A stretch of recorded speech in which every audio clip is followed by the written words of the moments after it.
Dear student, हम आगे worksheet अपनी 9.4 को आगे अटैम्प्ट करते हैं। 9.4 में 11th का B, the denominator of a fraction is 3 more than its numerator, the sum of the fraction and its reciprocal. पहले वाले 3.6 से कुछ क्वेश्चन में चेंजिंग है, फाइंड द फ्रैक्शन। जैसे हम इसमें से लेते हैं कि जैसे फॉर एग्जांपल हमने इसमें यूज़ किया लेट न्यूमिनेटर को हमने यूज़ किया एक्स एंड इट्स डिनोमिनेटर के लिए हमने यूज़ किया कि denominator of a fraction is 3 more than its numerator को एक्स लेट किया तो डिनोमिनेटर क्या बनेगा x+3। तो नो इट्स फ्रैक्शन के लिए क्या होता है numerator divided by denominator. Fraction के लिए हमने यूज़ कर दिया न्यूमिनेटर डिवाइडेड बाय डिनोमिनेटर। तो इसमें से फ्रैक्शन, उसके बाद कंडीशन क्या कहती है the sum of the fraction and its reciprocal. Sum of the fraction according to the question ये हो गया sum of the fraction plus and its reciprocal का मीनिंग न्यूमरेटर को डिनोमिनेटर और डिनोमिनेटर को हम न्यूमरेटर के अंदर कन्वर्ट करते हैं। तो x+3 divided by x is equal to 2 and 9/10। 2 and 9/10 के लिए ये आ जाएगा इसमें से। अब इसमें से next know taking it's LCM में क्या है x+3 भी आ जाएगा और इसी तरह से x भी आ जाएगा। इधर से ये कैंसिल हो जाएगा, इस x की मल्टीप्लाई इस x के साथ करोगे तो ऑलरेडी x आ जाएगा। फिर प्लस इधर x से x कैंसिल होगा तो x+3 की मल्टीप्लाई x+3 और x+3 की अगर हम मल्टीप्लाई करते हैं तो x+3 का होल स्क्वायर हो गया। तो it's meaning a² + b² + 2ab और ये बनेगा 2 and 9/10 का मीनिंग 29 डिवाइडेड बाई 10। अच्छा ये x² था, x लिखा गया, x² और x² हो गए 2x² + 6x + 9 डिवाइडेड बाई इनकी मल्टीप्लाई कर दो। इसकी मल्टीप्लाई करते हैं तो x² + 3x is equal to 29/10। 9 बाई क्रॉस मल्टीप्लाई तो ये बनेगा 29x² प्लस इसकी इसके साथ मल्टीप्लाई करोगे तो 7 and 87 x is equal to 20x² plus 60x। इसी तरह से प्लस में क्या आएगा 90। अब ये 20x² इधर आकर माइनस के होंगे तो क्या पेंडिंग में रह जाएगा 9x²। इसी तरह से 60x भी माइनस के होंगे तो ये रह जाएंगे 27x। इसी तरह से 90 इधर आकर माइनस का होगा इज इक्वल टू में रहेगी 0। अभी इसके फैक्टर बनाने और ईजी हैं आपके लिए। अभी ये स्टेटमेंट में देखो इसको और छोटा कर सकते हो, तीनों के तीनों 9 से डिवाइड हो सकते हैं, यानी कि 9 मैंने कॉमन ले लिया तो हमारे पास इक्वेशन बन गई x² + 3x - 10 is equal to 0। तो 10 के फैक्टर बनाओ जिसको प्लस माइनस करने पर 3 आए, तो इसका मतलब x² + 5x - 2x 5 and 2 बनेंगे -10 इज इक्वल टू 0। फर्स्ट 2 में से कॉमन क्या है x कॉमन है तो देन x + 5 माइनस आ गया, सिंबल चेंज हो जाएगा। लास्ट 2 में से कॉमन क्या है 2 तो ये भी x + 5, एक बन गया x + 5 और सेकंड हो गया x - 2 is equal to 0। x + 5 is equal to 0 and x is equal to -5 -5 को छोड़ दो, पॉजिटिव आंसर देखेंगे हम। x - 2 is equal to 0 and x is equal to 2 और x हमने लेट किया था न्यूमिनेटर को। It's meaning numerator is equal to 2 बनेगा एंड इट्स डिनोमिनेटर के लिए उसने क्या बोला था x+3 यानी कि 2 + 3 5। लेकिन क्वेश्चन में लास्ट में पूछा गया फाइंड द फ्रैक्शन, तो फ्रैक्शन आंसर में दोगे यानी कि न्यूमिनेटर डिवाइडेड बाय डिनोमिनेटर, तो हमारा आंसर बनेगा 2/5। नेक्स्ट क्वेश्चन आगे, नेक्स्ट हम आगे करें हैं 14th part number is A। 1 years ago एक साल पहले की बात करें हम, a man was 8 times age old his son. No his age, आज के टाइम में अगर एज की बात करते हैं is equal to the square of his son age. Let son की एज को एक्सलेक्ट कर लेते हैं ना, लेट प्रेजेंट एज को ही एक्सलेक्ट किया जाता है। लेट प्रेजेंट एज ऑफ सन या ही सन लिख दो, तो सन की एज को मैंने x ईयर्स यूज़ कर लिया। तो present age of his father, उसके फादर की एज के लिए क्या बोला था 9, यानी कि आज के टाइम में his age is equal to the square of the son age, तो उसके फादर की एज क्या होगी x²। अब एक साल पहले की बात करते तो एक साल पहले सन की एज क्या आएगी x-1 और फादर की x² - 1। ये मैंने लिख दिया फादर की एज x² - 1 और ये होगी सन की एज। अब अकॉर्डिंग टू द कंडीशन क्या बोलता है 1 years ago A man was 8 times old age, 8 times man की एज है, लेकिन हम करेंगे उसकी सन की एज को, क्योंकि दोनों के बीच में रिलेशन हमने इक्वल का लिया है। इक्वेशन अपनी ईजी सी बन जाएगी, x square minus 1 is equal to 8x minus 8, यानी कि एक्स स्क्र 8x इधर आकर माइनस के हो जाएंगे, और इसी तरह से ये माइनस के 8 इधर आकर प्लस के होंगे, तो प्लस के क्या बचेंगे 7। सिंपल से इसके फैक्टर भी बन गए, x square minus 7x minus 1x, यानी कि मल्टीप्लाई प्लस 7 बनेगी, और ये 7 हो गया। तो x फर्स्ट 2 में से common, x minus 7 minus 1 x minus 7, एक फैक्टर तो बन गया x minus 7 is equal to 0, x is equal to 7, एक बन गया x minus 1 is equal to 0 and x is equal to 1। Positive answer लेना है, 7 हमने ले लिया। यानी कि जो सन की एज की अगर हम बात करते हैं, सन की एज आती है 7 ईयर्स, और उसके जो फादर की एज आती है, फादर की एज यानी कि इसका स्क्वेयर है 49, ये आंसर में नहीं आ सकता। रीज़न क्योंकि अगर सन की एज 1 है तो स्क्वेयर करेंगे तो फादर की एज भी 1, ये पॉसिबल नहीं है, तो इट्स मीनिंग यही हमारा आंसर बनेगा, इसलिए इस आंसर को छोड़ दिया जाता है। नेक्स्ट आगे क्वेश्चन हम यूज़ करें इसमें से 14 B and its second part, the age of a father is twice the square of his son. अगर इसी की सन की एज के अकॉर्डिंग टू अगर हम बात करते हैं, तो ये जो हमें दे रखा है वो क्या चीज़ है, the age of the father is twice, twice का मीनिंग 2 टाइम्स है, लेकिन 2 टाइम्स भी किसका है, स्क्वेयर का दे दिया। 8 times hence the age of the father will be 4 years more, 4 साल ज़्यादा होगा, लेकिन किससे, 3 टाइम्स से। ये चीज़ हमने देखनी है इसमें से, लेकिन वो भी 8 साल के बाद की बातें हैं, 8 ईयर्स हैंस, 4 साल यानी कि 8 ईयर्स बाद की बातें देखते हैं हम इसमें से। तो अब इसमें से जब नेक्स्ट हम देखते हैं इसमें से, the age of the father is twice, let, उसी तरह से एज ऑफ सन, सन की एज को मैंने x ईयर्स यूज़ कर लिया, तो इसी तरह से जो फादर की एज आएगी, फादर की एज के लिए लिखो पहले तो, फादर की age twice the square of the age of his son, यानी कि इसकी एज क्या आएगी 2x स्क्वेयर बनेगी, यानी कि 2 ट्वाइस का मीनिंग 2 टाइम्स हो गया, लेकिन साथ के साथ 2 टाइम्स करना किसका है, स्क्वेयर का करना हमने, तो वो हमने स्क्वेयर का भी कर दिया इसमें से।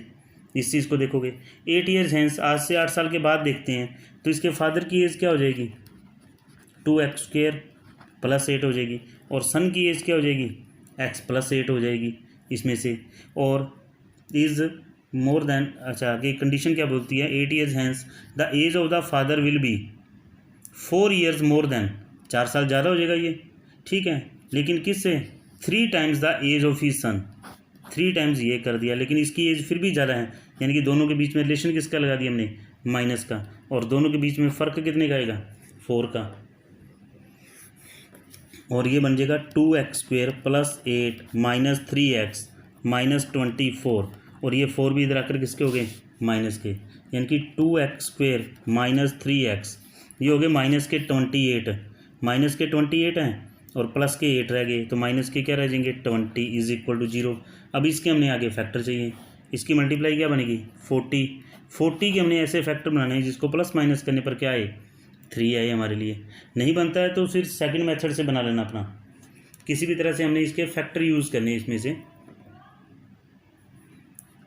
40 2x स्क्वेयर प्लस 8, ये x प्लस 8 माइनस 24, 40 के फैक्टर क्या बनेंगे 2 से 20, फिर 2 से 10, फिर 2 से 5, 2 to the 4, 4 to the 8, 8 and 5 clear से बन रहे हैं। तो माइनस का 8x, 5x किसके आएंगे प्लस के, इज इक्वल टू 0। फर्स्ट 2 में से कॉमन 2x इज कॉमन, तो x माइनस 4 प्लस इनमें से 5 कॉमन है, तो x माइनस 4, एक फैक्टर तो बन गया x माइनस 4, और सेकेंड 2x प्लस 5, एक तो आ गया x minus 4 is equal to 0 and x is equal to 4, 2x plus 5 is equal to 0, 2x is equal to minus 5 and x is equal to minus 5/2।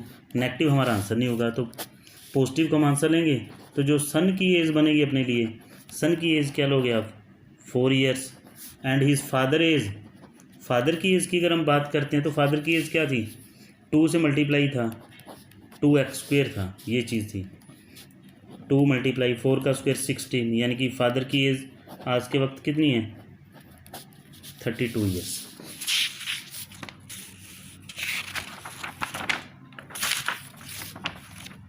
Next question आगे है 16th part number is B. अब ये area से related है, जो model third हम use करते हैं इसमें से। तो इसमें था the area of a right angle triangle is 600। अब राइट एंगल ट्रायंगल में होता है 1/2 बेस मल्टीप्लाई हाइट, उसको इसी के फॉर्मूले के इक्वल में रख देंगे। The base of a the triangle is exceed the altitude by 10। जैसे हम ये राइट ट्रायंगल बना लेते हैं, अब बेस के लिए एक्सीड यानी कि ज़्यादा है, तो क्लियर सी बात है एक्स किसको लेट कर लोगे, क्योंकि कंपैरिजन तो अकॉर्डिंग टू एल्टीट्यूड है। तो लेट हमने यानी कि हाइट जिसके लिए हम यूज़ करते हैं, let altitude is equal to x, साथ में सेंटीमीटर लगेगा, ये सेंटीमीटर दिया गया था। नेक्स्ट हम यूज़ करते हैं बेस। बेस के लिए क्या बोला गया, base of the triangle is exceed the altitude by 10, यानी कि एक्स प्लस क्या बन जाएगा 10 सेंटीमीटर। और फॉर्मूला क्या होता है 1/2 multiply base multiply height, height हमेशा परपेंडिकुलर हाइट होती है यानी कि एल्टीट्यूड ही होता है, is equal to area of triangle होता है। 1/2 बेस को हमने एक्स सेलेक्ट किया है, जबकि हाइट क्या अपने पास एक्स प्लस 10 है, और एरिया ऑफ ट्रायंगल क्या है अपने पास 600 है। इसकी मल्टीप्लाई करते हैं तो ये बन जाएगा x square plus 10x, 2 divide में था इक्वल से इधर आ जाएगा, तो ये मल्टीप्लाई में चला गया, तो ये बन गया x square plus 10x minus 1200 is equal to 0। अब इसके बनाने हमने फैक्टर 1200 के, तो 2 0 के पीछे तो 0 लग जाएगा, यानी कि 12 के ऐसे फैक्टर बना के देख लो, या 1200 के कि ऐसे फैक्टर जिसको प्लस माइनस करने पर क्या है 40 और 30, 4 और 3 बन जाएगा मेरे ख्याल से। तो एक्स स्क्वेयर प्लस 40x, तो क्योंकि ये ग्रेटर था 30x हमें नेगेटिव का यूज़ करना पड़ेगा, माइनस 1200 इज इक्वल टू 0 के लिए चला जाएगा। अब इन दोनों में से कॉमन लेते हैं, तो x इज कॉमन, तो x प्लस 40, फिर माइनस 30 कॉमन है इन दोनों में से, तो ये बन जाएगा x प्लस 40। x प्लस 40 बन गया एक तो factor, second x minus 30, x plus 40 is equal to 0 and x is equal to minus 40।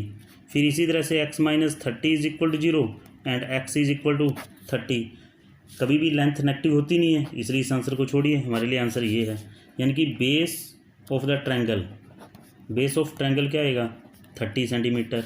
Next sorry base नहीं, एल्टीट्यूड, एल्टीट्यूड को हमने एक्स सेलेक्ट किया था, तो बेस के लिए क्या कंडीशन थी, इस 10 सेंटीमीटर एक्सीड यानी कि ज़्यादा है, तो ये हो गया 40 सेंटीमीटर। लेकिन डायमेंशंस पूछा गया, तीनों निकालनी है, इसके बाद आपको हाइपोटेनस भी फाइंड आउट करना है, तो ये आप कर लेना आगे। H square is equal to क्या होता है B square plus P square से। नेक्स्ट आगे आज के लिए लास्ट हम क्वेश्चन करें इसमें से 17th part number is B. The hypotenuse of a right angle triangle is 6 metre more than twice the shortest अब बेस भी हो सकता है और परपेंडिकुलर भी, किसी को भी ले लो। If the third side is 2 metre less than है हाइपोटेनस से, तो पहले हमें लेट करना है शॉर्टेस्ट साइड, जिसके लिए भी हम यूज़ करें लेट शॉर्टेस्ट साइड एक्स के लिए, मीटर की बात है तो एक्स मीटर होगी। फिर हम हाइपोटेनस की बात करते हैं, तो हाइपोटेनस के लिए क्या था, hypotenuse of a right angle triangle is 6 metre more than, 6 तो ज़्यादा है लेकिन किससे ट्वाइस से भी 6 इज़ मोर देन। और जो थर्ड साइड की वो बात की, अब जी एच ए बेस हो, थर्ड साइड की अगर हम बात करते हैं जिसके लिए हमने बेस यूज़ कर लिया, ये 2 मीटर लेस है, लेकिन लेस किससे है हाइपोटेनस से है, तो हाइपोटेनस क्या अपना 2x प्लस 6 है, इससे भी 2 कम है तो माइनस में 2 करोगे, यानी कि ये क्या आएगी 2x प्लस 4 आएगी। हमें भी पता है B square plus P square is equal to किसके हम यूज़ करते हैं एच स्क्वेयर के, यानी कि the square of the hypotenuse is equal to square of base plus square of perpendicular. इस कंडीशन का यूज़ होगा तब हमारी इक्वेशन बनेगी। बेस हमने लिखा है 2x प्लस 4, इसका स्क्वेयर, परपेंडिकुलर को लेट किया था x, हाइपोटेनस आया था 2x plus 6, a plus b का होल स्क्वेयर यूज़ होगा, a square plus b square plus 2ab 2 to the 4 4 the 16x, ये हो गया एक्स स्क्वेयर। ये भी ए प्लस बी का होल स्क्वेयर यानी कि a square plus b square plus 2ab 2 to the 4 6 the 24x, ये 4x स्क्वेयर से 4x स्क्वेयर कैंसिल कर दूँ, ये हो गया एक्स स्क्वेयर। अब इसको इधर लेकर आओ, इसके साथ होगा माइनस का हो जाएगा, यानी कि माइनस के रह जाएंगे 8x। अब इसी तरह से 36 को भी इधर लेकर आओ, माइनस के क्या रह जाएंगे 20। अब 20 के ऐसे फैक्टर बनाने जिसको प्लस या माइनस करने पर क्या आए 8 आना चाहिए। इस चीज़ को तुमने ध्यान में रखना। 20 के ऐसे फैक्टर तो 10 and 2 ही बनेंगे। तो x² minus 10x plus 2x minus 20 is equal to 0। First 2 में से x कॉमन है तो x माइनस 10, फिर लास्ट में से 2 कॉमन है तो यहाँ पे रह गया x माइनस 10। एक फैक्टर तो हमारा बन गया x माइनस 10 और एक फैक्टर क्या बनेगा x plus 2। x minus 10 is equal to 0 and x is equal to 10। इसी तरह से x plus 2 is equal to 0 and x is equal to minus 2। Minus वाले को छोड़ दीजिए, पॉजिटिव को आंसर, यानी कि परपेंडिकुलर हमारे लिए क्या बन गया 10 मीटर। अगर हम हाइपोटेन्यूज की बात करते हैं तो 2x प्लस 6 लिखा था हमने, यानी कि 20 प्लस 6, जिसके लिए आप यूज़ कर सकते हो 26 मीटर। और बेस के लिए हमने लिखा था 2x 2 इंटू 10 प्लस 4, यानी कि 20 प्लस 4, यानी कि आंसर के लिए 24 metre. Thank you and have a nice day.